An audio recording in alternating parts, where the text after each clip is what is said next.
कसे आहात सगळे? मी प्रथम पुन्हा एकदा एक नवीन कथा घेऊन आलोय जी माझ्या सोबतच घडलेली आहे. तर माझ्याबद्दल सांगतो. मी नाशिकचा राहणार आहे. जर नाशिक मधल्या कोणी आंटी, वहिनी किंवा मुलगी माझ्या सोबत सेक्स चॅट किंवा झवायला इच्छुक असेल तर वर मला मेसेज करू शकता. तर कथेला सुरुवात करूया. ही गोष्ट माझ्या मामी सोबत घडलेली आहे. तर झालं असं की मी सुट्ट्या लागल्या होत्या म्हणून मामाकडे गेलो होतो गावाला. तस मामाचं घर हे शहराचं आहे आणि मामी पण जरा मॉडर्न विचारांची आहे, त्यामुळे तिचं अन माझं सूत लगेच जुळलं.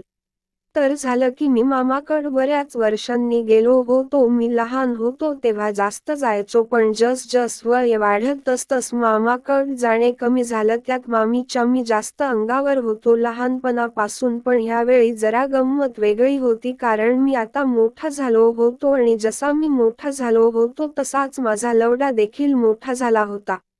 तुम्हाला माझ्या लवड्याबद्दल सांगायचं राहिलंच. माझ्या लवड्याची साईज 7 इंच लांब आणि 3 इंच जाड आहे. आता मामी बद्दल सांगतो.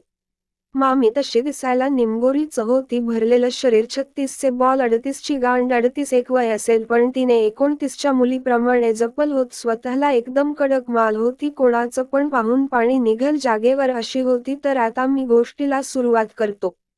तर मी मामाकडे गेल्यावर मामीने मला पाहिलं आणि खूप खुश झाली, कारण खूप दिवसांनी मी तिच्याकडे गेलो होतो. तिने मी आल्या आल्या मला घट्ट मिठी मारली आणि माझ्या गालावर चुंबन दिलं. लहानपणी खूप दास केलं, पण तेव्हा काही वाटत नव्हतं, पण ह्यावेळी तसं नव्हतं. तिने मला घट्ट मिठीत घेतलं. तिच्या गरम शरीराचा स्पर्श मला जाणवला आणि माझा लवडा गरम होऊ लागला. तिने बराच वेळ मला मिठीत पकडलं होतं. आता माझा लवडा पूर्ण ताठ झाला होता आणि तिच्या कुक्षीत घुसण्यासाठी तरसला होता. माझी चुळबुळ चालू झाली, कारण माझा लवडा खूप कडक झाला होता आणि कदाचित तिला ते जाणवलं होतं, कारण माझा लवडा तिच्या पुचीवर घासत होता.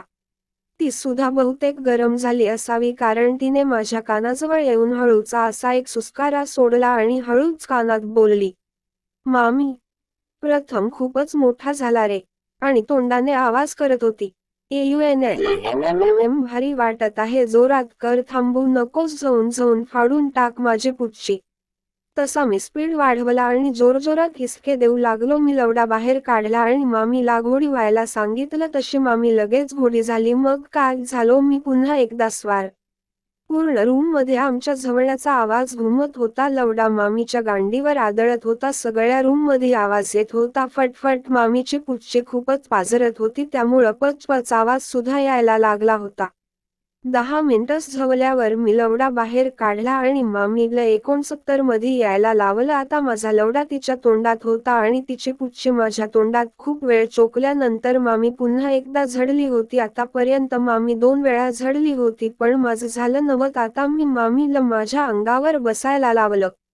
तशी मामी लगेच माझ्या अंगावर बसून स्वतःच्या हाताने लवडा पुच्चीमध्ये सेट केला आणि झवू लागली. तिचे ते हलणारे बॉल बघून मला अजून जोर येत होता. ती सुद्धा तोंडाने खूप आवाज करत होती. "ओएस फक के आ." मी तिच्या बॉलवर जोरजोरात चापट मारत होतो. पूर्ण लाल करून ठेवले होते बॉल. तिचे खूप मजा येत होती. 20 मिनिटच झवल्यावर माझं होणार होत. मी मामीला विचारलं की कुठं सोडू. तर मामी बोललो, "आताच सोड, तू माझाच आहेस, त्यामुळं मला तुझं चिकट पाणी माझ्या आतच हवं आहे." मग काय, मी मामीला उठायला लावलं आणि तिला माझ्या खाली घेतलं आणि पुन्हा लवडा पुच्चीत घातला आणि जोरजोरात झवू लागलो. माझा स्पीड आता वाढला होता. माझं पाणी येणार होत. मी मामीला बोललो आणि सगळं पाणी तिच्या पुच्चीत आत सोडून दिलं आणि तसंच तिच्या अंगावर होऊन राहिलो. मी खूप थकलो होतो. मामी माझ्या डोक्यातून हात फिरवत माझ्यासोबत बोलत होती. ती खूप खुश होती, कारण मी 1 महिना मामीकडेच राहणार होतो आणि तिला रोज झावणार होतो. मग मी माझा लवडा बाहेर काढला तर सगळं पाणी बाहेर येत होत पुच्चीमधून. मग आम्ही बाथरूममध्ये जाऊन अंघोळ केली एकत्र. तिथं सुद्धा मामीला मी परत एकदा झवलो. त्या रात्री मी मामीला 3 ते 4 वेळा झवलो. वरती मामा मस्त झोपला होता आणि खाली मी त्याच्या बायकोची पुच्ची मारत होतो रात्रभर. दुसऱ्या दिवशी सकाळी उठल्यावर सुद्धा मामीने मला अंघोळ घातली, लहान पाणी घालायची तशीच, पण ह्यावेळी मी तिला भेटल तेव्हा माझ्या लवड्याचे पाणी पाजत होतो. पुढचा 1 महिना मी मामीला रोज झवत होतो, अगदी न चुकता.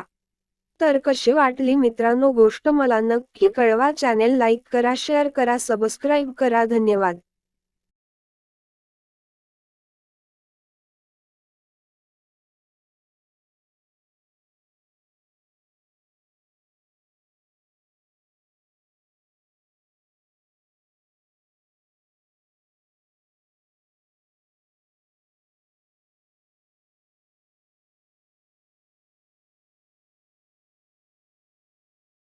कसे आहात सगळे? मी प्रथम पुन्हा एकदा एक नवीन कथा घेऊन आलोय जी माझ्या सोबत